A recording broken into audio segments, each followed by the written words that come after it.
तकरीबन 1 बजे का वक्त हो चला था और रात का अंधेरा चारों तरफ फैलता ही चला जा रहा था।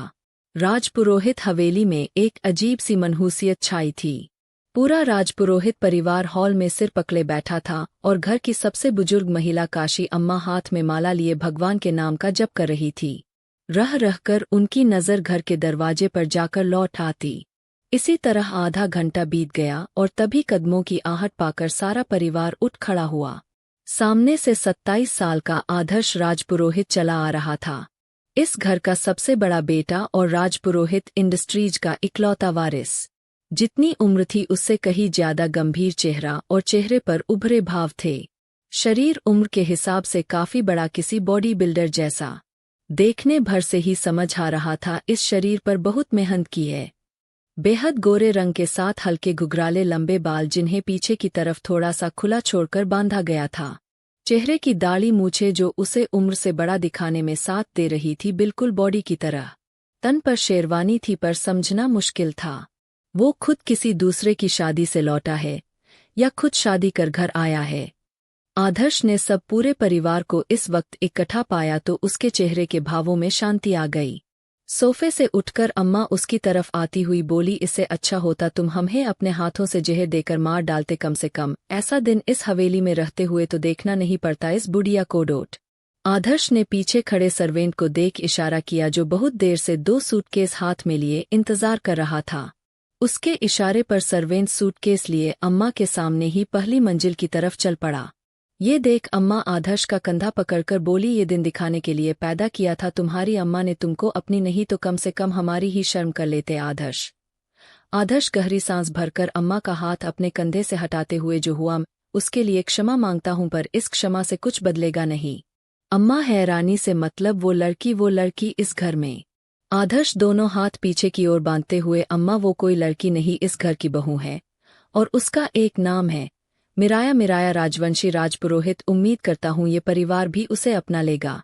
ये कहकर आदर्श ने पहली मंजिल की 4 सीढ़ियां चढ़ी ही थी कि पीछे से उसकी मां साधना बोली, ना उसका नाम जुबान पर बैठा है, ना उसके गुण अवगुण समझ आए हैं, और चेहरा तो गहनों के बीच लदा है कि कभी याद ही नहीं हो सकता। ऐसे ही सड़क पर चलती फिरती किसी भी लड़की को हमारे सिर पर नहीं बिठा सकते तुम। आदर्श मुड़कर उन्हें देखते हुए, पहली बात ये कि वो कोई सड़क चलती लड़की नहीं, मेरी धर्मपत्नी है।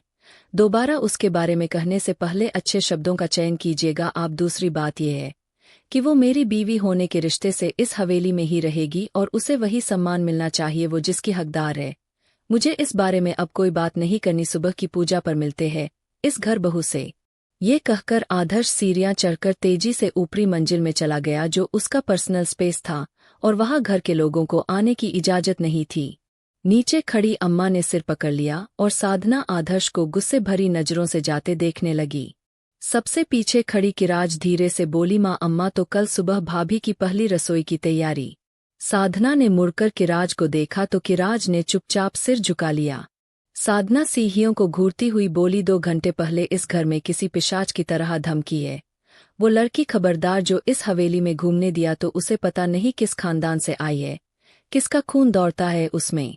ये सुन सबने सिर झुकाया और साधना अम्मा को देखने लगी, जो किसी सदमे में आकर एकटक सर्श को घूर रही थी। वही आदर्श पहले फ्लोर की छत पर खड़ा दरवाजे को घूरने लगा। उसने चेहरे पर दोनों हाथों को फेरा और गहरी सांस छोड़कर आगे अंदर चला आया। अंदर आकर उसने हॉल के दरवाजा लॉक किया और वहां रखे सोफे से फोन उठाए मास्टर बेडरूम की तरफ बढ़ गया। अंदर आकर उसकी निगाह आलीशान बेड पर पड़ी, जो दुल्हन की तरह सजा हुआ था, पर इस सुहागरात की सेज से दुल्हन गायब थी। आदर्श किसी डर से आगे बढ़ा तो उसे खिड़की के पास दुल्हन के जोड़े में बैठी मिराया दिखी, जो उसकी तरफ पीठ घुमाए कुर्सी पर बैठी इस अंतहीन रात के खत्म होने का इंतजार करती हुई खाली आसमान को घूर रही थी। आदर्श ने आगे बढ़कर गला साफ किया और चेंजिंग रूम की तरफ बढ़ गया। वहीं मिराया ने आदर्श के आने पर गर्दन जरूर पीछे की तरफ घुमाई, पर उसे देखा नहीं। कुछ देर बाद आदर्श उस शेरवानी को बदलकर नॉर्मल कपड़ों में बाहर आया। उसके कदमों की आहट जब मिराया को अपनी तरफ बढ़ती महसूस हुई तो वो झट से कुर्सी से उठ साइड की डॉवर से जा चिपकी। आदर्श उससे कुछ कदम दूर खड़ा हाथ पीछे की ओर बांधे देखना लगा।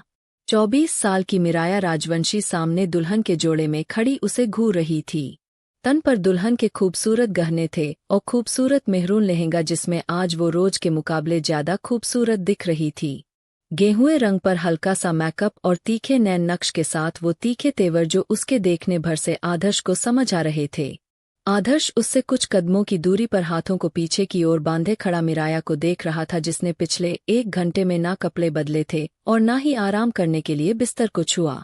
मिराया को डरा सहमा देख आदर्श ने उसकी तरफ एक कदम बढ़ाया ही था कि तभी मिराया चीखकर बोली, करीब आने का सोचना मत करना, और मेरे साथ जबरदस्ती करने का ख्याल तो इस दिमाग में गलती से लाना भी नहीं, टुकड़े में काटकर रातों रात समंदर में बहा दूंगी समझे। ये सुन आदर्श के कदम जहाँ थे वहीं रुक गए और वो शांत भाव से मिराया को देखने लगा, जो पीछे मौजूद साइड टेबल से चिपककर खड़ी उसे कच्चा चबा जाने वाली निगाहों से लगातार घूरे जा रही थी। इस वक्त आदर्श के चेहरे पर दुनियाझा का धैर्य दिख रहा था, फिर चाहे अंदर गुस्से का सैलाब ही क्यों ना उमड़ रहा हो। वो मिराया की ओर देख धीमी और बेहद शांत आवाज में बोला, प्लीज मूव। मिराया कन्फ्यूजन भरे एक्सप्रेशन से उसकी ओर देखने लगी और आदर्श इस बार हाथ के इशारे के साथ फिर बोला, आई सेड मूव। ये बोलकर आदर्श मिराया की तरफ बढ़ा और मिराया झट से उससे 10 कदम दूर जा खड़ी हुई। आदर्श ने डॉवर से चार्जर निकाला और बिना कुछ कहे कमरे से बाहर चला आया। बाहर आकर उसने फोन चार्जिंग पर लगाते हुए शर्ट उतारकर एक तरफ रखी और सोफे पर आ लेटा। इस नॉर्मल से सोफे में आदर्श अपनी बल्कि बॉडी को फिट करने की जद्दोजहद में जुटा हुआ था, फिर भी उसके पैर सोफे के एज से बाहर निकल गए और ये देख आदर्श ने गहरी सांस छोड़कर आंखें मूंद ली। वो हल्की नींद में पहुंचा ही था कि तभी उसके कानों में मिराया के सिसकने की आवाज पड़ी। ये सुन आदर्श ने अपना सिर पीट लिया और कुशन को कानों पर रखकर इस आवाज से बचने की कोशिश करने लगा। कुछ देर बाद आदर्श जैसे तैसे सो चुका था और उसके हाथ पैर सोफे से बाहर की तरफ टंगे दिखाई दिए। इसके साथ ही उसके कानों में मोटी मोटी रुई ठूसी हुई थी, जिसकी वजह से मिराया की सिसकियों उसके कान बचे थे। वहीं अंदर बैठी मिराया बहते आंसुओं के साथ एक एक गहना उतारकर सामने मौजूद टेबल पर रखती जा रही थी।